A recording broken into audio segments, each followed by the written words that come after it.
Okay. Hello, everyone. Welcome to the second day. We have to begin the day off. We have invited talk by Vikram. Vikram has been at ETS. He has been a director there, and he has done variety of research works there in dialogue systems, code switching, etc. And now he is at modality.ai, which is oriented towards remote patient health assessment. He's going to give a talk. And yeah, Vikram, take it away. Thanks, Sai, and thanks, Alan and Anurag, for inviting me and for organizing this wonderful workshop on speech for social good. So I'd like to talk to you all about some work we've been doing at modality.ai, where I currently am the Chief Science Officer, on multimodal conversational AI or conversational systems for remote patient health assessment and monitoring. And the current problem is in the current challenges in clinical assessment is that they're typically in clinic, infrequent, time-consuming, non-scalable. They can be biased because, for instance, it's one doctor who has a certain opinion about a certain mental health disease and there is no consensus on that, for example. It can be so because of that, it's subjective. And because of that, it can be inaccurate also. It's expensive. It's not easy to reproduce. Again, not all of this might be surprising to many of you, but this is a definite problem that needs to be solved. And there's an urgent need for remote patient monitoring and assessment in healthcare.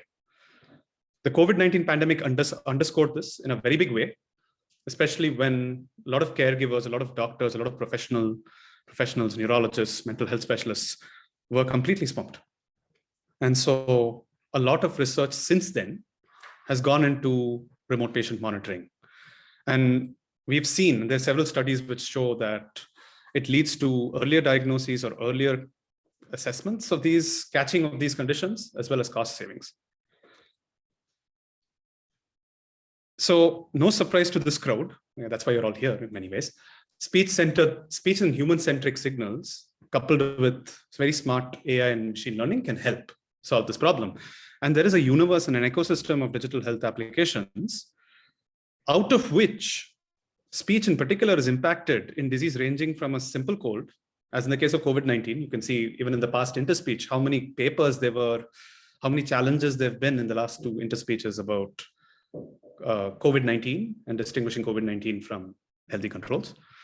So ranging from a simple cold to a neurological disorder, and they can be measured for remote patient monitoring. And so the applications are numerous, and we can leverage the speech signal for many of these things. But now I just want to quickly take a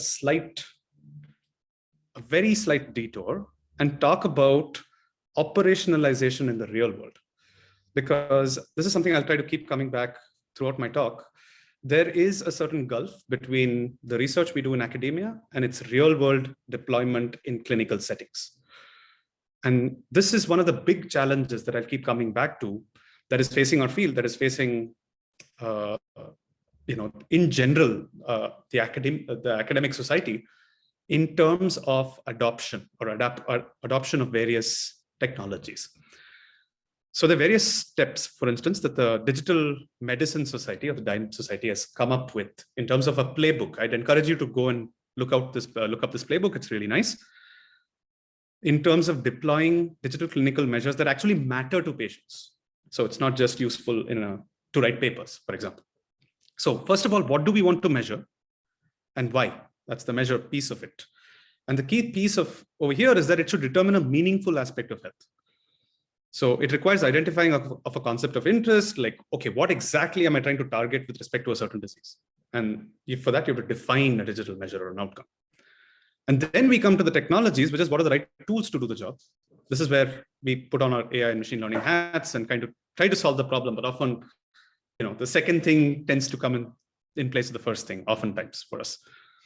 And I'll talk about validation and how we can actually get towards clinical utility. And then, of course, we come to operationalization, which is the third big thing, which is how do you actually reach the people that you want to reach? Otherwise, it ends up being just an academic experiment. So we can extract a variety of signal modalities to measure something that is clinically meaningful. I've talked about speech. There's a lot of work on text, video, eye gaze, spirometry. So this is measuring your respiration. Gait, so how you walk. This is affected, for instance, in Parkinsonism. Dialog, and I'll talk a little bit more about that as well. The conversational style, turn-taking, things like that, and several others. And the nice thing about this is we can potentially combine all of these multiple modalities into a single technology, or we can measure each of the measures that are specific to one or more of these modalities, and we can combine them into something, if it's a multimodal system and if it's a multimodal embodied conversational agent. And that's what I will try to focus on for the rest of my talk, how we can actually do this, what are the challenges involved, and what are the various ways, some of the solutions that we can look at along the way towards solving these challenges. So with that being said, let me situate the rest of the talk a little bit, because there is a lot of things that I've talked about, and we will be talking about some things, but we won't be talking about a lot of things. So I will talk about an example of a task-oriented or task-specific multimodal dialogue system deployed in real-world scenarios. It's more of a multimodal system, as you will see. I'll talk about some of the issues in bridging the gap between academic innovation and in-clinic use and open challenges. And I'll also give lots of examples from case studies and in the case of different disorders. We won't cover many things, including but not limited to many academic advantages in multimodal and dialogue processing. For instance, automatic speech recognition for dysarthric speech, which is a crucial thing, crucial advance if you need to deploy this in a real world setting, a full-blown dialogue system. This is still maturing. And in fact, we'll hear a talk, I think, in the upcoming session about this. Same thing for dialogue management, which requires ASR and SLU. Neural modeling advances, there are many dialogue act modeling advances. I'll come back to the whole idea of neural modeling at the end, because this raises the whole issue of interpretability. There are regulatory perspectives which are plentiful and which are crucial to surmount if you want to actually deploy this, like for instance, in the pharmaceutical setting. And then, of course, there are several non-task-oriented systems, chatbots, that have been deployed academically, for example, in dementia, that I will briefly talk about. But again, this is not gonna, I'm not gonna spend too much time about this. They're not actually deployed in the real world. So really the real world deployment is one of the things which I use to essentially circumscribe the rest of the talk. All right. So why multimodal? Again, the result, the reasons should be, some of them at least might be obvious to a lot of you, but let's go through them. Let's enumerate them. There is a lot of work that shows the potential to use speech as a biomarker. And we, in fact, came up with a review article earlier this year that actually talks about how we can tease apart various sources of, or various domains that are affected by various neurological and physiological conditions, including the cognitive, the linguistic, affective, motoric, and anatomical.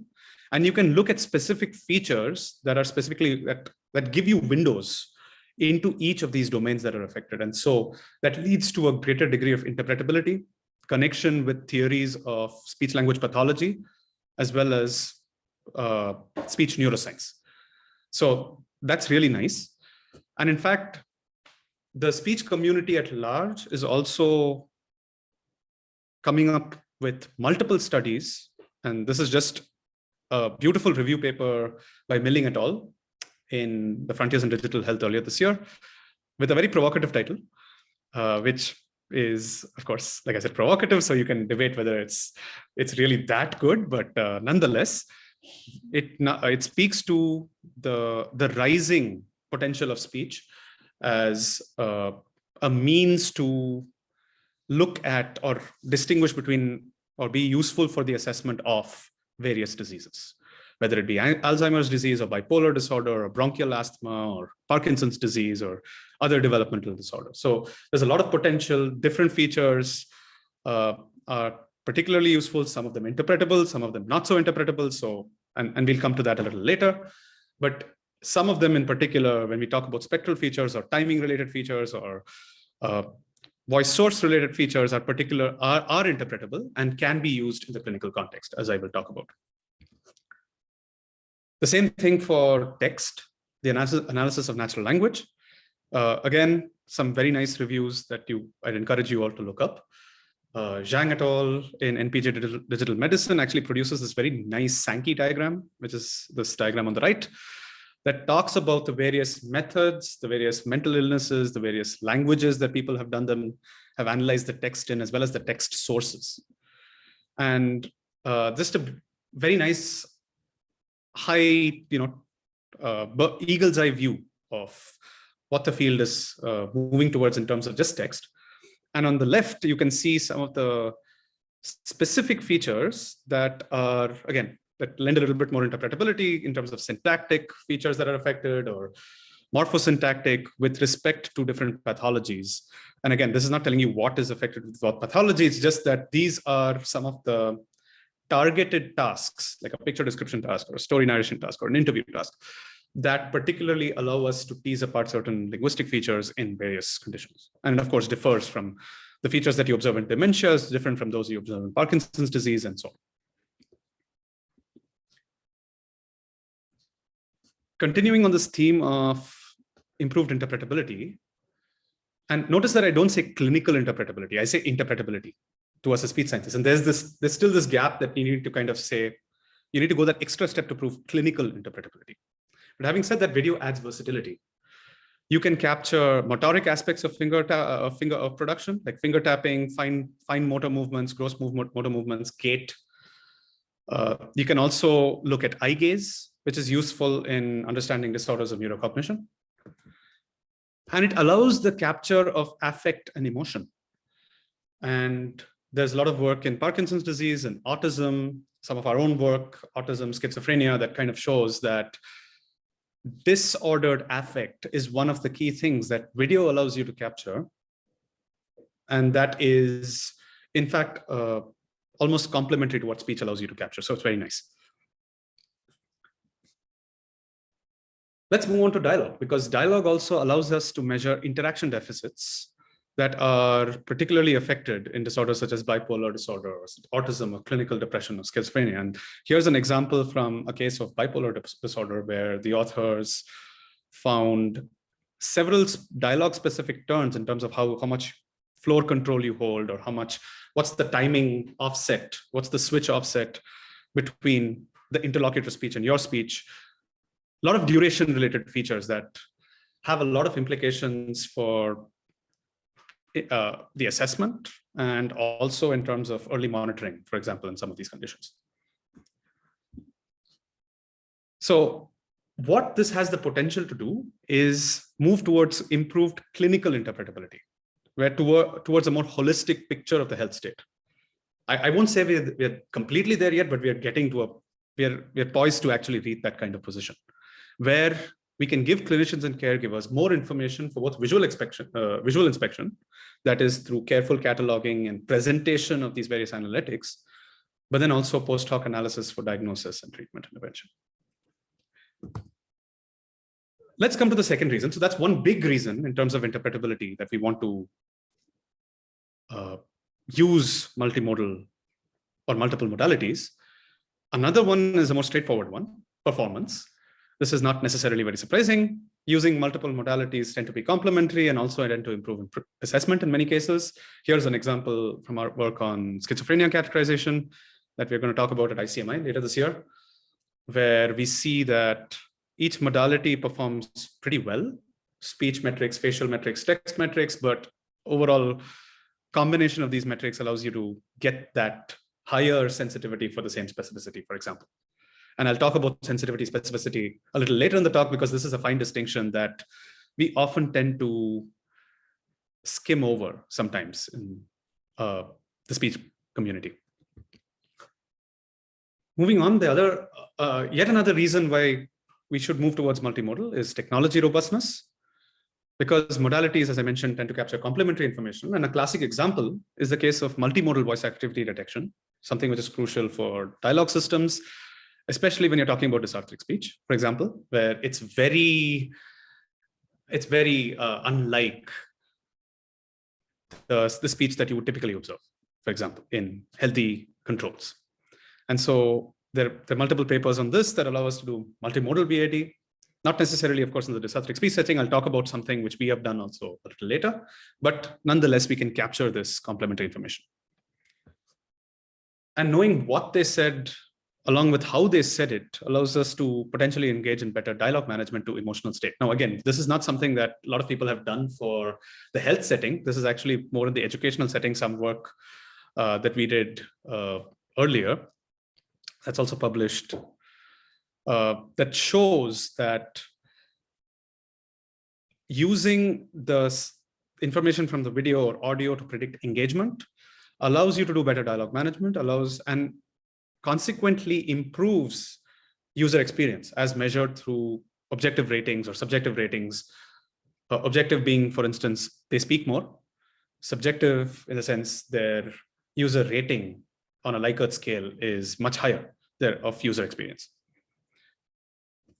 So again, this should not be surprising, because this also tells us that it improves patient engagement, which is really what you want. If you're deploying a system in the real world, people should want to use said system. Otherwise, it's basically useless. So this kind of branching dialogue, this kind of simple dialogue management, it doesn't have to be complicated, can allow patient interactive responses to patient queries, and then that automatically improves the user experience. The other thing which improves user experience and improves patient engagement, which we can do with multimodal systems, is the idea of having avatars or embodied conversational agents. And this is definitely the case. Multiple studies have shown this in young cohorts, young children, for instance, in autism. We've looked at it in AT, ataxia telangiectasia, as well as elderly populations, for instance, in dementia. And here are a couple of examples on your screen from a couple of embodied conversational agents in Japanese and English respectively. Well, I think the second one is actually not English, but anyway. This also has the added advantage of giving us better data from more engaged and motivated participants. So I hope that summarizes in some sense some of the many reasons why we would want to go towards multimodal systems and the power of multimodal systems in order to capture these digital clinical measures. So now let me quickly come to an overview of the various use cases where health dialogue systems have been or can be deployed, or various, think of it as a taxonomy, if you will. So it's ranging from the case where you have simple pattern responses or very short series of questions, like a screening exam, to something much more complicated with extended dialogue, sub-dialogues, or extended branching, or complicated spoken language understanding, or even deep dialogue generation or deep natural language generation, the deep learning systems. Right now, the current state of health dialogue system, for the most bit, as deployed in the clinical setting, real world, is typically what you see on your screen. It's just very brief screening-based stuff, and or even if there is branching, it's very brief, very simplistic. And there's many reasons for it. I'll touch upon some of them the rest of the talk, and I'll come back to this also at the end.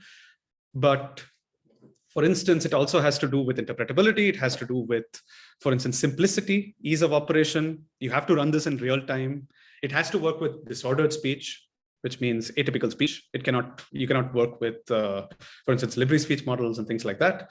But of course, we're getting better and better and better with this, with every year. And many of the innovations that we've seen at this interspeech conference, in fact, talk about, or at least they point towards a lot of promising directions where we can improve the sophistication of these devices.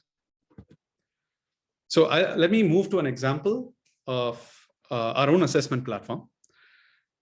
So we have a virtual agent, Tina, that looks like this. And we collect, so Stentina engages the patient in a sequence of tasks where she extracts video, voice, text, and many other features as well, and then computes these metrics in real time and serves them up on a dashboard for clinicians and patients to consume. And I do want to mention that many other industry labs are working on this problem. So just a shout out to them.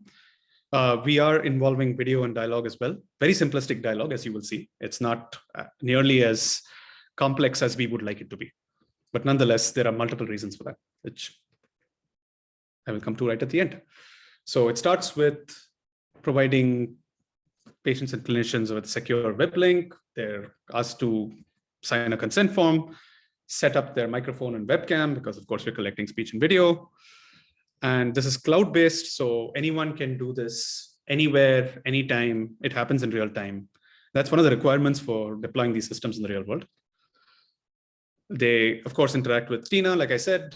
They complete some surveys, like a UX survey, or in many cases, there are standard clinical assessments, gold standard assessments that are associated with the disorder that, or the clinical population that we are collecting from. And so we can do that as well. And here are some of the tasks, for example, that participants participate in. And these are configurable. You can configure them in various ways, depending on the task of interest. Because in some cases, you don't want the task to be very long. You don't want the interaction to be very long. In some cases, patients can't talk that long. In other cases, you want to collect a lot of data, and patients are willing to engage with you for a long time. So it really depends on the use case. And so you need to have that flexibility of determining what goes into your dialogue flow. Here are some tasks, and all of these, I might say, are also modeled on real world speech language pathologist or speech language or clinician, neurologist exams.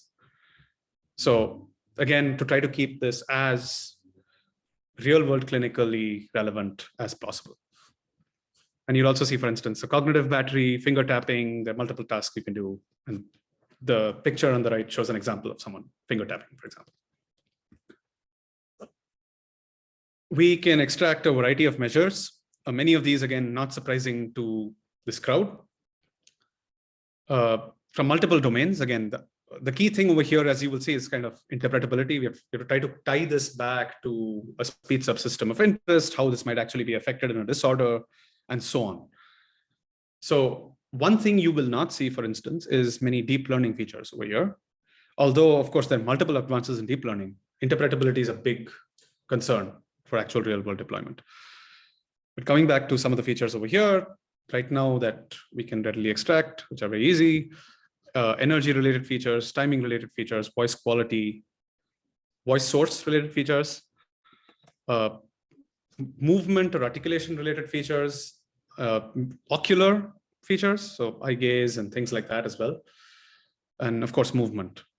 And then from the text, you can extract a bunch of other features like lexicosemantic or word count related, cognitive scores, things that are very common on cognitive exams, where you have to speak a certain number of words in a certain order, or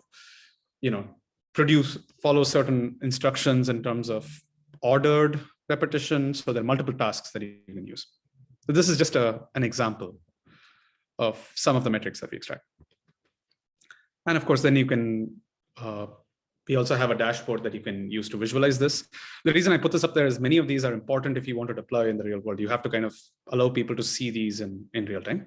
And many, of course, both academic and industrial labs have these kinds of capabilities, but this is what you need before you can even start getting in front of the door, in front of patients, because a lot of patients want access to their data. They want to know, how are these measures actually helping me, and how can I actually be involved in my own treatment, or monitoring and progress analysis. So long story short, you can apply this pipeline to multiple conditions. So here's an example. Here's a sampling of the things that we've looked at, ranging from Parkinson's disease, ALS, schizophrenia, autism, depression, and many more. And with this, we've actually, along with several other publications that are not directly related to dialogue or multimodal research, but have to do with patient-reported outcomes and patient reports of problems. We actually have a lot of publications in the space right now. So, as well as a lot of academic collaborations, which is something that we're very happy about, because this is a problem that we believe is a very big problem. So it's really important to kind of collaborate across industry and academia and try to solve this. So all this is great.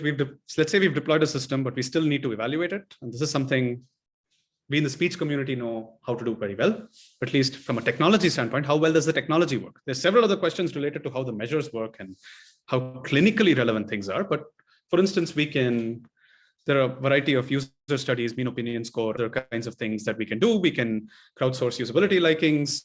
We can observe, for instance, that there is not too much of a difference between populations, pathological speech populations, when it comes to how they use the system. For instance, we see the total usability score in this case kind of drops a few points when it comes to people with depression in this case. So this is a study with people with depression. And so the idea was to see, can we make sure that people who are from pathological populations as well have the same experience, or at least as close to a similar experience as healthy controls? And what we found is that this is generally the case, which is good.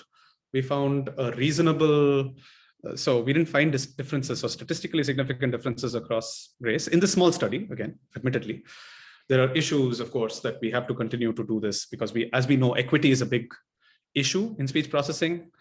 And this is something we have to continually look at, but at least this is the methodology to how to do it. And this is what we need to do on an ongoing basis to keep going and looking into. Another nice thing about the study I will point out is that text-to-speech synthesis, especially neural text-to-speech synthesis, all your wave glow and all of this other stuff, GlowNet, has evolved to a point where it's really promising for these kinds of situations, at least for some clinical populations. Like for instance, in depression, people found it had a favorable mean opinion score relative to healthy controls, which is very good news for those of us who are interested in scaling. For example, that text-to-speech research is in a point where we can actually use this to get these systems out to people, and it is definitely applicable. So that's something I thought I'd highlight. And of course, we can also get text-based testimonials from them to see how things work and so on. But wait, all this is great. But how do I know that whatever I'm extracting is actually clinically useful? I mean, sure, we've done a bunch of technology stuff. We've gotten a bunch of measures. We've written a bunch of scientific papers. Yay, excellent. But now what? How is this actually going to be used in the clinic? Or how is it going to be used by a pharma company to approve drugs, if at all we want to use that case? And how do we prove it? How do we prove it to these people? And the answer, and Robin et al. In a 2020 paper proposed a very nice framework towards this very question. And they suggest that we should use a V3 framework, what they call a V3 framework, that consists of verification, analytical validation, and clinical validation on the step as a three-step process towards determining clinical utility. Verification evaluates the sample level sensor outputs. So this is like making sure that the sensors, that the microphones you're collecting, are sampling data at the right sampling rate, or for instance, your speech is collected at the right bandwidth, your video is collected, according to objective or predetermined parameters. Analytical validation evaluates the performance of an algorithm to convert these inputs into some metric of interest. So how well does my pitch processing algorithm, my F0 extraction algorithm work, for example? I know I want to extract pitch, but how well does pitch work? And clinical validation tells me, okay, pitch is actually useful in distinguishing between patients and controls in, say, autism spectrum disorder in this particular task, right? So those are the three steps we need to follow to kind of say, okay, you really want to look at a person's pitch when they're doing this particular task in order to kind of say, okay, autistic kids are, these are autistic kids and these are controls, for example. So let's step through that a little bit more in more detail. So in our case, for instance, if you're looking at a multimodal dialogue system, we want to see that whatever data is obtained, is recorded, is generated within the limits of pre-specified conditions. And these pre-specified conditions could include parameters such as the sampling rate. We want at least 16 kilohertz, for example, bit rate, bandwidth, video resolution. So you want at least, say, a certain video resolution, blurriness, blockiness, noise levels, etc. So SNR, whatever have you, right? You want to have almost like a data spec sheet of these. Now, I know this is something that we are not used to doing in academia, but this is actually, I mean, recording this in an organized and repeatable manner. But this is fairly easy to do, so we should definitely do this. And another part of verification, for example, is to do this objectively and subjectively. So that I talked about objective verification, but you can also do subjective verification by rating the audio quality and the video quality. So for example, here's a study that we did over a subset of data with patients with ALS, amyotrophic lateral sclerosis. And we sampled a demographic of age ranges from both males and females. So we took about 105 unique users, 127 sessions, and we look at two particular tasks. So one is where they were just describing a picture. One was where they were going pataka, pataka, pataka, pataka, pataka, which is a common speech language pathology exercise that tests the dexterity of your speech movement. And what we did is we had people rate it in terms of how dominant is noise, how good is the audio, and so forth. Right? So rating on a Likert scale from 1 to 5, where 1 is like, it's really bad, we can't make out anything. That is if it's a human listening, forget about a machine. And 5 is a perfect signal. And what we found is that, so you can do analyses like this. So in our case, we found that over 85% of interactions were favorably rated with an acceptable quality, which is really nice. And what we can then do is also break this down into what kinds of signals, what kinds of problems we observed. And the reason we want to do this is because, again, remember, this is a real world system. People are all over the world. They're connecting to a cloud-based dialogue system. And they might be connecting from a variety of regions, some rural, some urban, and from a variety of devices, from a variety of internet conditions with different bandwidths. So it's very difficult to kind of create a one size fits all thing. And so it's important to kind of measure these parameters as part of verification. Moving on to analytical validation, it looks at automatically validating speech metrics against hand annotations, like we've seen, and automatically validating, for instance, facial landmarks against expert annotations. And then you can assume that the downstream metrics are closed form functionals of these. So this is just saying, okay, is what if I'm extracting pitch, is that actually correct? Is the algorithm correct? And this is going to be this is tricky to do with some of the other more complicated algorithms, but more on that later. For dialogue systems, I did want us to look at a special case that lies at the intersection of UX verification and analytical validation, and that's voice activity detection. And the reason why this is important is because if the spoken dialogue agent, Tina in this case, cuts off a participant before they finish their thought, then you're not going to get good data. And so essentially, the whole idea of instead of getting a complete sentence, you've not. And you're not getting the kinds of signal that you would actually want in order to derive something clinically meaningful, which might be the duration of how long they spoke. If the agent cut you off before you finish speaking, then that's a flawed measure. So this is extremely important. And this is particularly challenging in the case of pathological speech. For instance, in the case of people with ALS who have severe speaking dysfunction. So just to go back, everyone knows this, everything. So we want to capture everything between the start and end of participant speech that constitutes a complete turn, which includes turn internal silences, of course. We don't want to cut people off before they're finished speaking. And this was just a study with CMU Sphinx, but you could do it with anything else, of course.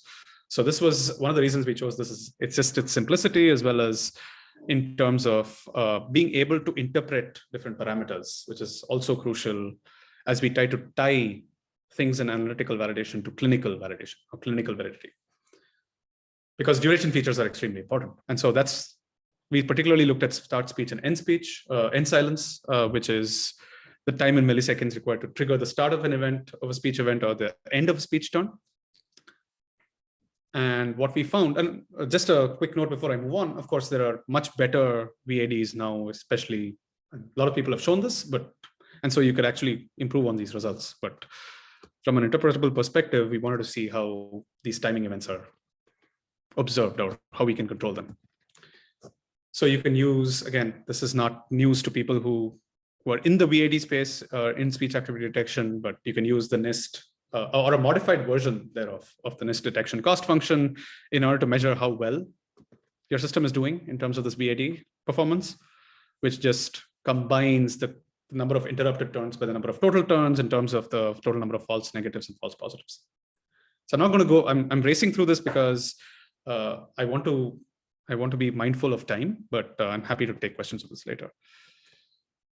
Of course, we took a group of participants from both healthy controls, people who had ALS, but not bulbar ALS, what is known as bulbar ALS, which is particularly affecting the speech subsystem. And there are others who have limb onset of ALS, where their speech is not affected, but their other movements, limb movements are affected. So we look at all three. And what we see is that if you look at a histogram of just a simple histogram of silence intervals per cohort, per task, for each of the different tasks. So some are, for instance, open questions on the top left, to a sustained phonation of a vowel ah, to someone saying pataka pataka pataka over and over again, to something like a read speech and spontaneous speech. You see that particularly as you move towards read and spontaneous speech, or which is what you see in R and SIT over here, you see significant differences between distributions. So in particular, the silence intervals in between what people say is much longer. And so you need to tune your VAD parameters separately per cohort, per task. That's the essential message of this paper, which we showed at IWSTS last year. So by running a bunch of simulations, you can show objectively that if you just use ad hoc settings, something which is general for, which is untuned, you're going to do much worse than if you just tune, first of all, over the entire corpus, and then tune it per cohort. So cohort specific to bulbar or specific to, so you're going to do a lot better in terms of interruption rate as well as the detection cost function. A lot fewer interruptions, which improves the user experience. And also importantly, gets you good data. So yeah, this is just what I just said. Of course, there's lots of things we can do in the future. Like I said, you can use much better VADs that use spectral information. For instance, there are a lot of advances in the space. The WebRTC implementation, Google's implementation is really good. That's something we're looking into at the moment. There's also, you can modify the DCF equation specifically to weight the amount of interruptions, because there's a lot more interrupting that an agent tends to do for pathological speakers. So you want to really penalize the performance of the interruptions of the way, particularly pathological speakers are, or their experience is, so that their experience is improved. All right, so that brings us to clinical validation. And clinical validation looks at generally questions of the following type, but it need not be limited to this. Can the extracted measures demonstrate significant differences between patients and healthy controls? Do the measures of interest correlate with gold standard scales that clinicians use? And the asterisk, I marked that as an asterisk because oftentimes the scales that clinicians use are really not a gold standard. They're just the best available standard out there. There's nothing better. And they are also severely flawed. For example, in ALS, there's the ALS-FRS-R, which has severe flaws.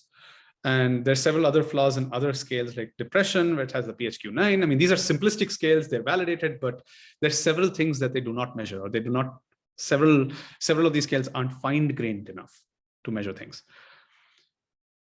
And finally, do measures of interest actually capture differences in patient state for progress monitoring in a statistically relevant and clinically meaningful manner? And that's the piece which that is often neglected in many technology papers, that, how can we show that something is generalizable, statistically relevant, and clinically meaningful?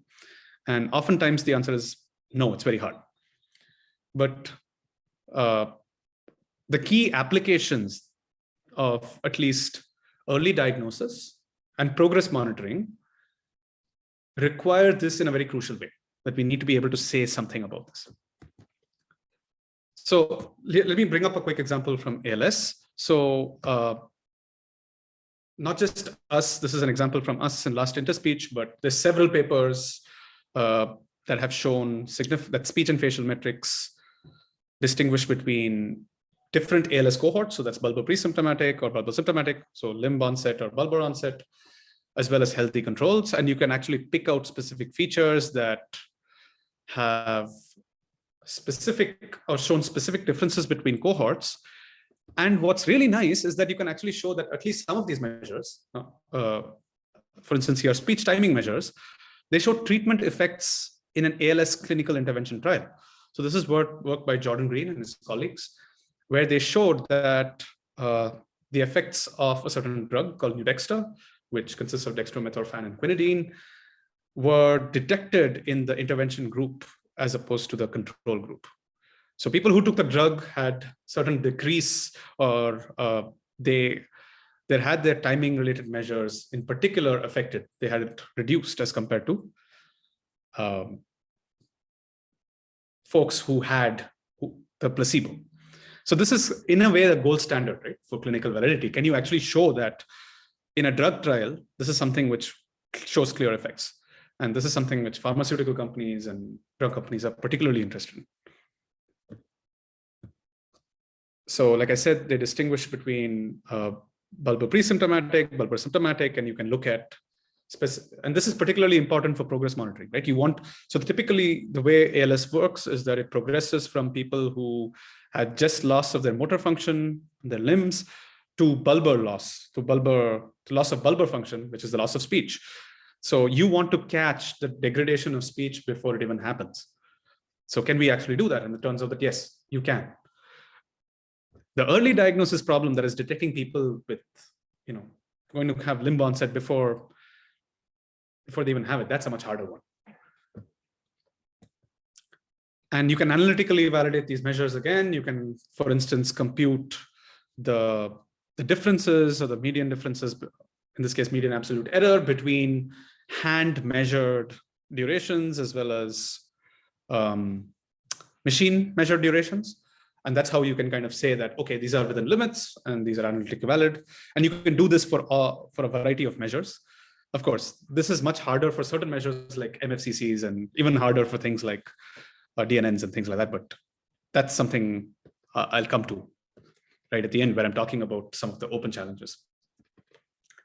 Here's another example from Parkinson's disease, where we looked at a population of largely suburban and rural participants with Parkinson's disease. In fact, we presented this last week at Interspeech in South Korea, where we're looking at the question which I mentioned right at the end, which is, can we find statistically robust and clinically meaningful measures? Or at least can we come up with a framework to find statistically robust and clinically meaningful measures that demonstrate significant differences between Parkinson's disease and healthy controlled patients? Now, there's a lot of work out there that has looked into discriminating between these two categories, right? Parkinson's and healthy controls. But can we go a step further and actually evaluate for different data sets what the statistical utility is, what the clinical utility is? And the reason for that is because, again, different data is connected in different conditions. Some are, like these people in urban and rural conditions do not, suburban and rural environments do not necessarily have the best internet connection. So you have to necessarily reduce the video resolution requirements and other bandwidth requirements in order to give them a seamless user experience. And what we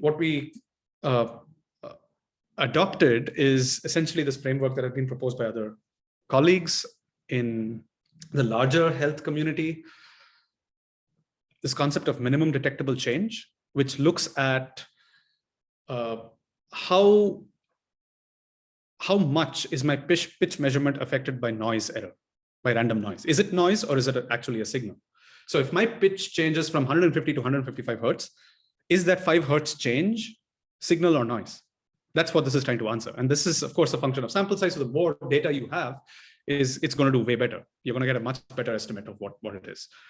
The second measure is something called minimal clinically important difference, which is defined as the smallest change in a domain that is clinically relevant. So how much does my pitch need to change for it to actually change something that is clinically meaningful to a neurologist?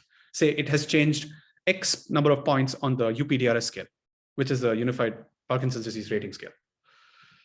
So what we proposed is that metrics, an effect size between that we observe should be greater than this MDC, the minimum detectable change, for it to be above some what we call statistical noise, and the MCID, which is the minimum clinically important difference, should also be greater than this. And that starts giving us a lens through which we can evaluate effect sizes, plots, things that we see, features that we observe. So for example, we see that, and again, this has not just been shown by us, it's been shown by other people, higher articulation rate and intensity, shorter duration, and also lower velocity acceleration jerk of the jaw in this case. And in our case, test-retest reliability was even higher for speech metrics, presumably because of the lower resolution in video. But what we can then go do is go a step further and say, there are 6 of these features which are reliable based on the test-retest reliability, and also where the detected differences were greater than the MDC. And so now I can start looking at statistical utility. The clinical utility, of course, has a lot to be desired, because in the MCID was lower than the MDC in many of these cases, which means we have, of course, in our case, there were issues in terms of we just looked at data over a month. So you're not going to see too many differences in Parkinson's disease over just a month, because it's not a very fast progressing disease. Nonetheless, this is a framework that allows us to examine similar studies going forward. Here is another final example from schizophrenia. And I'm going to skip through this really quickly. There are a bunch of features we use. I already mentioned about multimodal features. So in the interest of time, since we just have about 10 minutes left, and I do want to get time for questions. So let me just directly jump to the open questions, challenges, and trade-offs. So there's several of these, and let's go through them in turn, because again, I want to spend some time here since this is a theme of this workshop is speech for social good. And some of these are crucial towards getting towards the social good portion of things. So the first thing I'd like to touch upon is, as I mentioned throughout the talk, interpretability versus accuracy. So there's a need to merge quantitative metrics with domain knowledge from clinicians in order to achieve something which is interpretable. We need to be able to tell clinicians what features mean or why they got the result, the classification result they did. And deep learning is great in that, it allows us to make data linearly separable. In fact, there's a nice article by Esteva et al. At Nature Medicine, where they talk about the potential and the power of deep neural networks. And even in recent interspeech, we saw a lot of advantages, recent advancements, and a lot of papers on self-supervised learning. But it is hard to interpret results in the clinical context. And so the challenge for us as academicians is to really push the boundary and push the limits on interpretability of these DNNs and these amazingly powerful and accurate machines. I talked about sensitivity and specificity, but this is actually really important because especially when we look at atypical speech diversity, there are algorithmic measures that might be sensitive to a given domain, but not specific. And that's really important. And let's take an example where you have a prediction model for depression. It may perform as well on PTSD or traumatic brain injury because it's just maybe sensitive to deviations from a typical function, but it's not specific to depression or specific to PTSD. And so in many cases, what we want to observe is actually specificity for a given sensitivity. So that's something that is something to keep in mind. Comorbidities are another thing in diseases which introduce significant variation in clinical presentation. And so it can potentially throw off algorithms. For example, a measure that is developed to detect the cognitive impacts of TBI might be confounded by affective impacts of comorbid depression. So you might be thinking that you are measuring something that is related to TBI, but it's actually something which is just part of the depression. So you need to be able to tease these things apart. There are many security, privacy, and ethical issues, which are just too many to go into in this talk, but here are a few. For instance, in terms of security, how, is there, of course, this is for if you're having a manufacturer, but it's same thing for software in terms of a bill of materials. Do you have data rights, privacy, governance? Who has access to the data when? So for instance, modality data is all secured at rest and in transit, and it's all HIPAA compliant, and it has to be. There are specific controls on who can access the data and who has who cannot, and so on. So that's really important. And utility versus usability, because those are two different things, right? I mean, utility is like how useful is it from a clinical context, and usability is how good is the user experience. So both of those are very important. And of course, economic feasibility. It's no point in building a system if it costs millions and millions of dollars. I mean, Alexa systems are great, but if you had to deploy them in every single hospital room, that Echo Show device or an Alexa device, it's not going to be economically easy. So what are the solutions over there, right? There are also regulatory issues I've got to mention, but that is out of the scope of this talk. And of course, there are gender issues, there's structural and systemic bias, many things. There was a couple of sessions at Interspeech that talked about this. And even this particular special session is in many ways built on this. The first session talked about low resource languages. So how can we, how can we get towards equality and equity in terms of how technology is deployed, in terms of algorithmic bias, in terms of avoiding medical, psychological harm and economic harm. And this education is important, but we as a field also need to concertedly work on this, and workshops like this are a great place to keep this going. I talked about utility, usability, and robustness. Of course, speech attributes can vary significantly across speakers. So you have both within subject variability and across speaker variability, and that affects all of these things. Like for instance, ataxia and apraxia might be characterized by inconsistent production within the speaker's longitudinal production that will affect variability. So you need to be able to take into account that. And there are also signal attribute issues. For instance, if you have the aperiodicity of if your measure is aperiodicity of vocal fold vibration, that is going to be degraded in some diseases and some disorders that will affect your pitch tracking, for example. So your pitch tracking algorithm needs to be robust to people who are, who are having aperiodicity in this kind of thing, or hypernasality. So that introduces a lot of variability to the kinds of things that you're looking at. And of course, with all of this, you need data, and more data. So how do we do this? Potential community involvement, challenges. This is the Interspeech paralinguistic challenges, and a great example of where the community has really gotten involved and it's really helped. So that's excellent. And finally, it's really important to look at clinical adoption in terms of training clinicians and experts, because they often, one of the common problems that we see in talking to clinicians is, I have no clue what capsular peak prominence is or MFCC is. Please explain it to me. And so we need to be able to have people who are using it, the end users, actually assess and interpret these analytics. And so part of it is education on our part, but part of it might also be in terms of having a human in the loop strategy, where online algorithms process these data, but then there is also a good concerted effort to train, understand, interpret such data. So with that, that has been a whirlwind tour of a lot of things related to multimodal dialogue or multimodal systems in health. And I'm happy to take any questions. Thank you, Vikram. It was a wonderful presentation. Thank you. Yeah, any questions from the audience?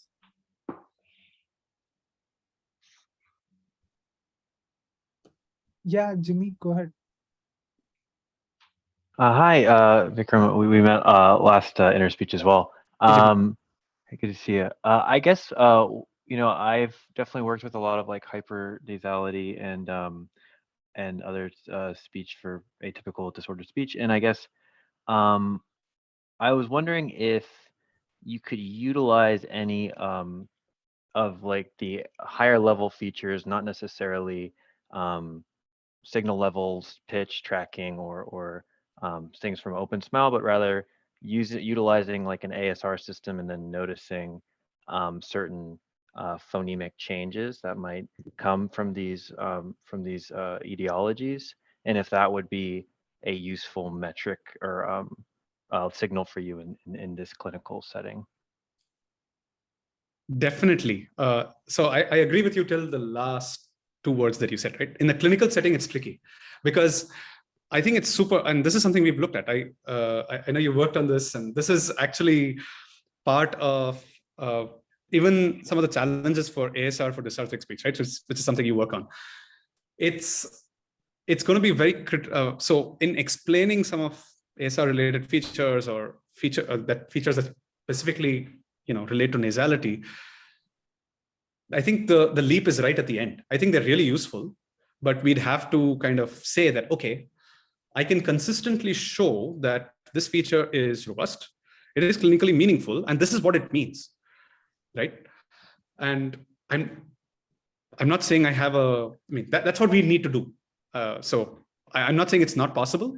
I think the field is definitely headed in that direction in terms of neural advances. So it's a matter of, it's a challenge for us as a community to find exactly how to do that, how to bridge that gap, because I gave an example of capsular peak prominence, the same thing over here. People like, I have no clue what that is. What is that? It's super useful. You're telling me it's a measure of, dysphonia, but wait, how is it a measure of dysphonia?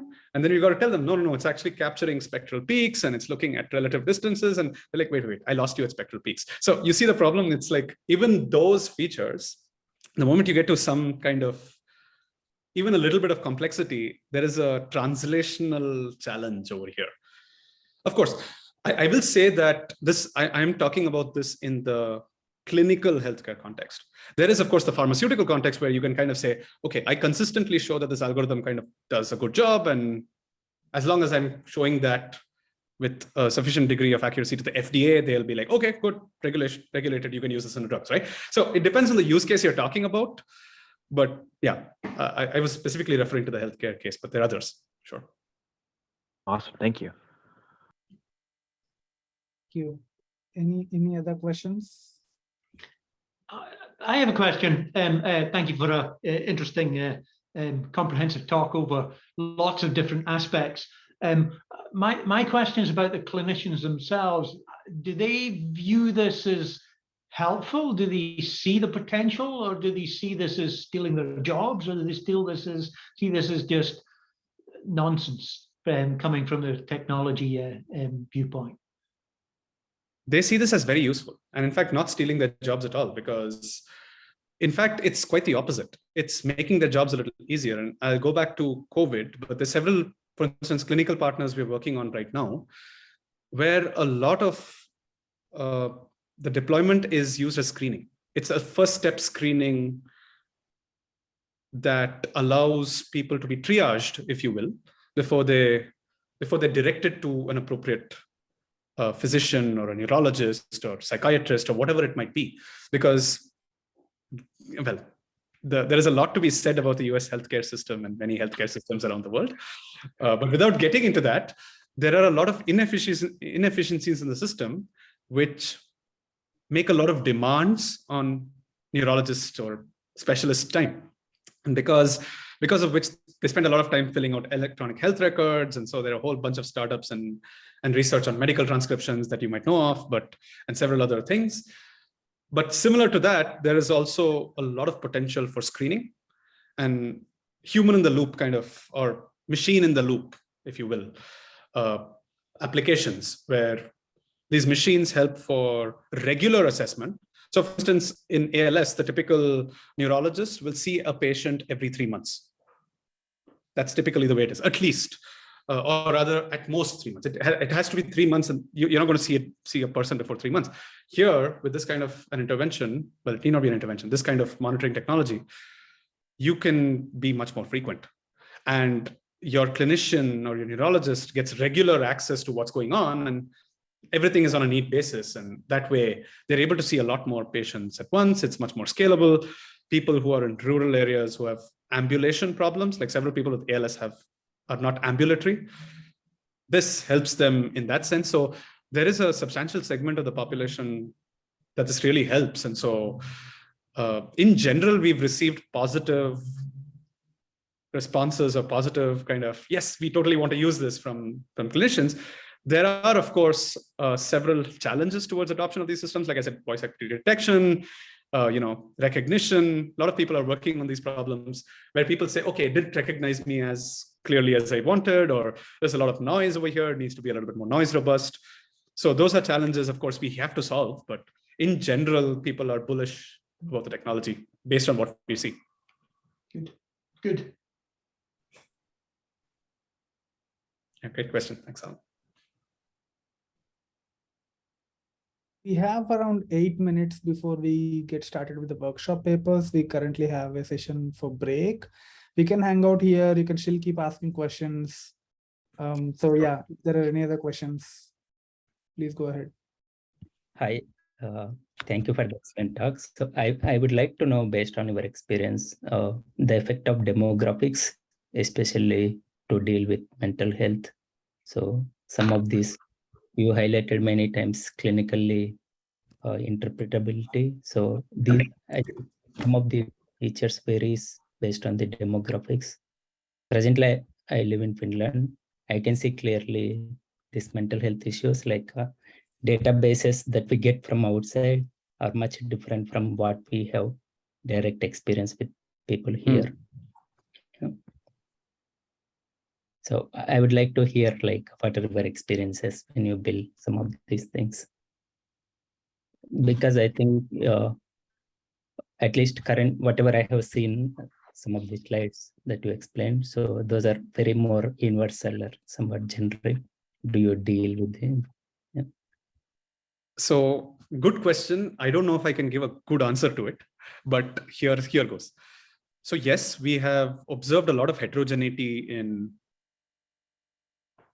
even, so you took the example of depression, right? Yes, there is a lot of depression. There is a lot of heterogeneity in depression, and depression is a particularly hard one because there is a lot of comorbidity. You see a lot of depression occurring as a result of Parkinson's, or as a result of, even postpartum, for instance, people who've just had pregnancies, they go through postpartum depression, and there are different characteristics of this. So it's difficult to tease apart, and of course, the more data, the better. So that is one aspect of it. The other aspect of it is going or looking at the problem from the perspective of a clinician. Like if I go to a neurologist or I go to a psychiatrist, and I say, they diagnose me with depression, how are they doing it? Right? What are the specific tasks they are using? And what are the markers that they are looking for? And that's how we try to design some of these features, because a lot of the times when we are going to FDA, and a lot of the features, for instance, that I presented are things that physicians will go at. In fact, we are engaged in an exercise with this right now with our collaborators on schizophrenia. We're doing exactly this. They come back to us and say, well, you've marked eyebrow raising, like a person raising their eyebrows abnormally, as a feature, but hey, we didn't notice that, but we don't know why this is really interesting. This might be related to something called abnormal involuntary movement, or AIM, in schizophrenia, which is observed in schizophrenia, and especially a variant of schizophrenia called tardive dyskinesia. So it's observed, but we didn't notice this, or this is not something we specifically zeroed in on. So how did you find it, or what is the reason you would find that? And so they're going back to a neurologist. They're trying to see, okay, does this actually make sense? If it makes sense, okay, keep it.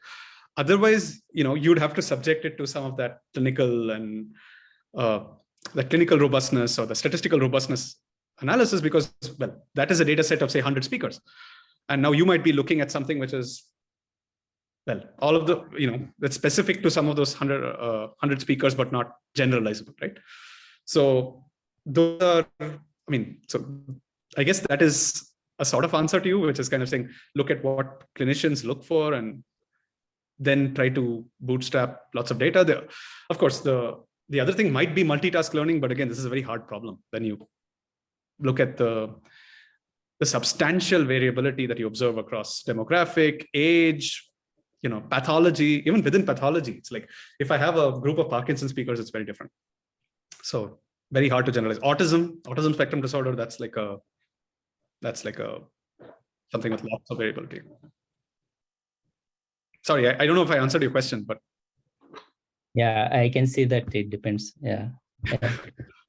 Another thing, when I was in the 2 months back, I was in US. So I visited Associate General Hospital, Boston. So generally, I do research mostly in the lab, so I do not know exactly how things works there. So when I visited there, at least one of the thing, this clinical interpretability. So apart from interpretability, people looks normative values. For example, if you take pitch, so that is also one of the challenging tasks, because especially with the technology developments, so we may get good accuracies, but to interpret these things. So I agree. It's something I didn't touch upon too much, but thanks for bringing that up. I mean, the whole idea of normative ranges is a tricky problem, because what is normal, right? That is always something that you need to look at. And what does deviation from normality mean? And this pertains to how you display things on a dashboard. I briefly talked about the dashboard, but in order for things to be useful, you need to tell people what's the baseline and what's the deviation from the baseline, but what does the baseline mean? So within speakers, monitoring is a very different beast than across speakers monitoring. Yeah.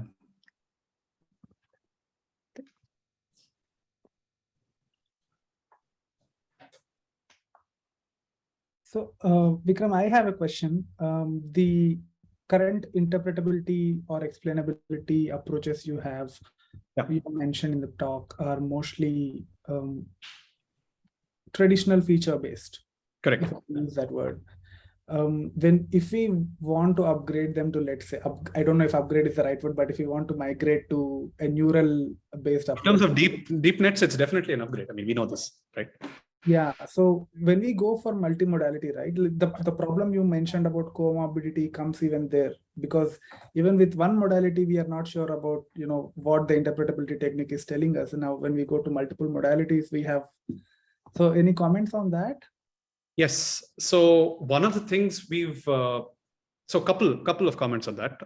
Again, this is, I don't necessarily know the answer to this, right? This is just a couple of comments based on our thinking, based on what I've talked to others, discussions with others and things like that. So one is, I find the area of interpretability of neural networks really interesting. Like the Shapley interpretable features and things like that.